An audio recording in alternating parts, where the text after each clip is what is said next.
ሰላም ጤና ይስጥልን። ጊዮን ዜና መረጃዎችን እነሆ። በኩዌት ዓለም አቀፍ አውሮፕላን ማረፊያ የነዳጅ ታንኮች ላይ ጥቃት ተፈጽሟል። እሳቱንም በቁጥጥር ስር ውሏል። ኩዌት የሲቪል አቪዬሽን ባለስልጣን ዛሬ እሁድ እንዳስታወቀው በኩዌት ዓለም አቀፍ አውሮፕላን ማረፊያ የሚገኙ የኩዌት አቪዬሽን ነዳጅ ማከፋፈያ ኩባንያ ባለቤትነት የተያዙ ሁለት የነዳጅ ታንኮች ላይ የድሮን ኢላማ ተደርገዋል። በዚህም በቦታው ላይ ከፍተኛ የእሳት ቃጠሎም ተከስቷል።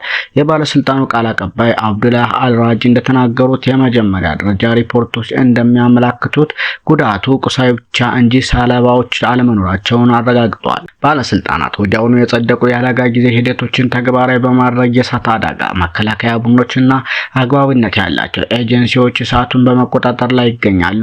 ሁሉም ልዩ ባለስልጣናት በቦታውም ተገኝተዋልም ተብሏል። ሌላው በዛሬው ዕለት ዱባይ ዓለም አቀፍ አየር ማረፊያ ግቢ ውስጥ ጥቃት ተፈጽሟል። የተባበሩት አረብ ኤሚሬቶች የኢራን ፕሬዝዳንት ማስዑድ ቀድመው በማያጠቁ ጎረቤት ሀገራት ላይ ጥቃት እንደማይፈጽም በገለጹበት በዛሬው ዕለት የተተኮሱባትን 15 ባላስቲክ ሚሳኤሎችና 119 ድሮኖችን ማክሸፏን ገልጻለች። በሌላ በኩል በዱባይ ዓለም አቀፍ አየር ማረፊያ ቅጥር ውስጥ በድሮን የተፈጸመ የሚመስል ጥቃትን የሚያሳይ ቪዲዮ ተሰራጭቷል። የሀገሪቱ መከላከያ ሚኒስቴር ባወጣው መረጃ የአየር መከላከያ ስርዓቱ 16 ባላስቲክ ሚሳኤሎች እንደለየ እና ከዚያ ውስጥም 15 ያህሉ ተጠልፈው ባህር ላይ መውደቃቸውን አስታውቋል። ባላስቲክ ሚሳኤሎቹ በአብዛኛው በሮኬት የሚታገዙ የረጅም ርቀት መሳሪያዎች ሲሆኑ ለማምረትም በሚሊዮኖች የሚቆጠር ዶላር ይጠይቃሉ። የኢራን ጦር ከተጀመረ አንስቶ ባለፈው አንድ ሳምንት ጊዜ ውስጥ ዩናይትድ አረብ ኤሚሬት ውስጥ የተፈጸሙ የድሮን ጥቃቶች 3 ሰዎች የተገደሉ ሲሆን 112 ሰዎችም ቀላል ጉዳት ደርሶባቸዋልም ተብሏል። ዛሬ በኤሚሬትስ አየር መንገድ የተፈጸመው የድሮን ጥቃት ሊሆን እንደሚችል ቢቢሲ ቬሪፋይ ያረጋገጠው ቪዲዮ ያሳያል። በአየር ማረፊያው ደቡባዊ ክፍል ከሚገኘው የማምረቻ ስፍራ የተቀረጸው ቪዲዮ ከአየር ማረፊያው ተርሚናል ህንጻ አካባቢ የተፈጠረ ፍንዳታ እንደሆነ ያሳያል። ሰው አልባው በራሪ ከመጋጨቱ በፊት በድሮን ሞተር ከሚፈጠር ድምጽ ጋር ተመሳሳይነት ያለው ድምጽም ይደመጣል። ጥቃቱ በተፈጸመበት የአየር መንገዱ ስፍራ አቅራቢያ 4 አውሮፕላኖች እንደቆሙ ቪዲዮ ያሳያል። ኤሚሬትስ አየር መንገድ ዛሬ ጠዋት ስራ እንዳቋረጠ የሚገልጽ መረጃ ካሰራጨ በኋላ አጥፍቶታል። ቀጥሎም እንደገና አገልግሎት መጀመሩን የሚገልጽ ልጥፍ አጋርቷል። ሌላው ኢራን ቃሏን አፈረሰች። በባህሬንና አቡዳቢ ፍንዳታዎች ተሰሙ። የኢራን ፕሬዝዳንት መስዑድ ጥቃቱ እንደሚቆም ቃል በገቡ ጥቂት ሰዓታት ውስጥ በባህሬን፣ ኳታር፣ የተባበሩት አረብ ኤሚሬቶች በርካታ ፍንዳታዎች ተሰምተዋል።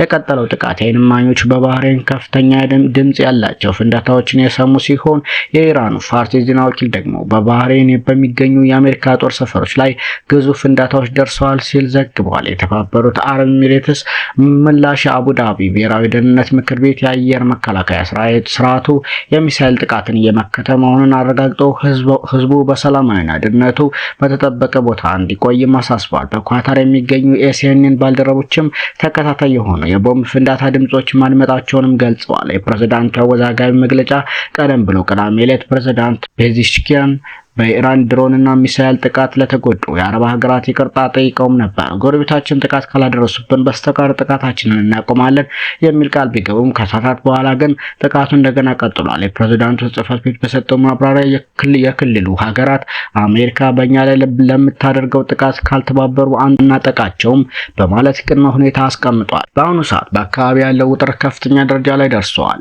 እንዲሁ እስራኤል በኢራን ላይ ሰፊ አየር ጥቃት ፈጸመች። በዱባይና ማናማ ፍንዳታዎች ተሰምተዋል። የእስራኤል መከላከያ ሰራዊት ቅዳሜ ዕለት በኢራን መዲና ቴህራን በሚገኙ መንግስት ኢላማዎች ላይ ሰፊ የጥቃት ማዕበል መክፈቱን አስታውቋል። ጥቃቱ የተሰነዘረውም ኢራን ወደ እስራኤል ያነጣጠሩ ሚሳኤሎችን መተኮሷን ተከትሎ እንደሆነ ተገልጿል። ቴልአቪቭ በከተማዋ ተከታታይ ፍንዳታዎች ቢሰሙም የድንገተኛ አደጋ አገልግሎቶች እስካሁን የደረሰ የሰው ህይወት መጥፋት አለመኖሩን አረጋግጠዋል። ነዋሪዎቹ ከመጠለያ እንዲወጡም ተፈቅዶላቸዋል። በዱባይ እና በባህሬን መዲና ማናማ ፍንዳታዎች ተሰምተዋል።